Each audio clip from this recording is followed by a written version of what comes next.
સુરતના અડાજણ વિસ્તારમાં સરકારી મકાનોમાં ગંદકીનું સામ્રાજ્યની આસપાસના રહેવાસીઓ ત્રાસી ઉઠ્યા છે। વારંવાર રજૂઆત કરવા છતાં કોઈ જ કાર્યવાહી કરવામાં ન આવી રહી હોવાની ફરિયાદ પણ ઉઠવા પામી છે। સુરત અડાજણ આનંદ મહેલ રોડ ઉપર સુરત મહાનગરપાલિકાના ચોથા વર્ગના કર્મચારી માટે આવાસ બનાવેલા છે, જેમાં ગંદકીનો માહોલ નીચે પેસેજમાં ગંદા પાણીની ગટરો વહે છે। ગંદુ પાણી ભરેલું પણ રહે છે, એટલે આજુબાજુના સ્થાનિક રહેવાસીઓ હેરાન પરેશાન થઈ ગયા છે।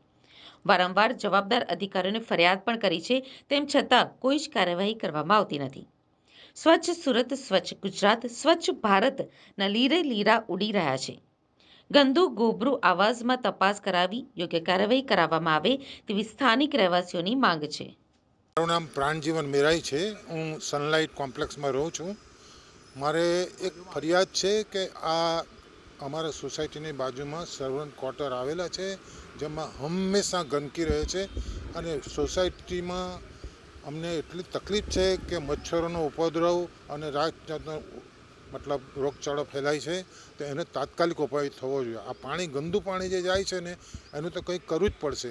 અને અમે જ્યારે એ કામ કરતા ભાઈઓને કહીએ છીએ કે ભાઈ કેમ થતું નથી, એ કે અમે ઉપર કહ્યું છે કે આનું આખી ગટર લાઈન બદલવાની છે, પણ એમ કે કોઈ અમારું ઉપર સાંભળતું નથી, એવું એ લોકો કહે છે। તો મ્યુનિસિપાલિટીના મોટા સાહેબોને વિનંતી છે કે આ ગટર લાઈન જે કંઈ હોય એ સાફ કરો। તમે ભલે ચોથા વર્ગના કર્મચારી માટે બનાવો, પણ સારી રીતે ચોખ્ખાઈથી રહે એવી અમારી વિનંતી છે।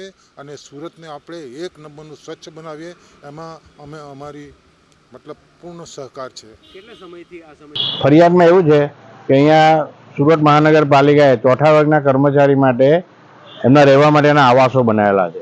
હવે એ આવાસની અંદર કોઈ મેન્ટેનન્સ થતું નથી, એના કારણે નીચે ગટરનું પાણી ગટર ગંગા જેને કહીએ તે વહી રહી છે અને આજુબાજુના જે સ્થાનિક રહેવાસીઓ છે એ એનાથી ત્રાહી પોકારી ગયા છે અને કોઈ ફરિયાદ સાંભળવાવાળું નથી। સ્થાનિક લોકોએ મને એવું કહ્યું કે 1 વર્ષથી હશે અમે ફરિયાદ કરીએ છીએ, અમને કોઈ સાંભળતું નથી। ન છૂટકે મારે કાલે માન્ય કમિશનરશ્રીને રજૂઆત કરવી પડી અને કમિશનરશ્રીને રજૂઆત કરવા છતાં સફાઈની કામગીરી થઈ, પણ જે ગંદકી છે તે દૂર કરવામાં આવી નથી, જે દૂર થવી જોઈએ।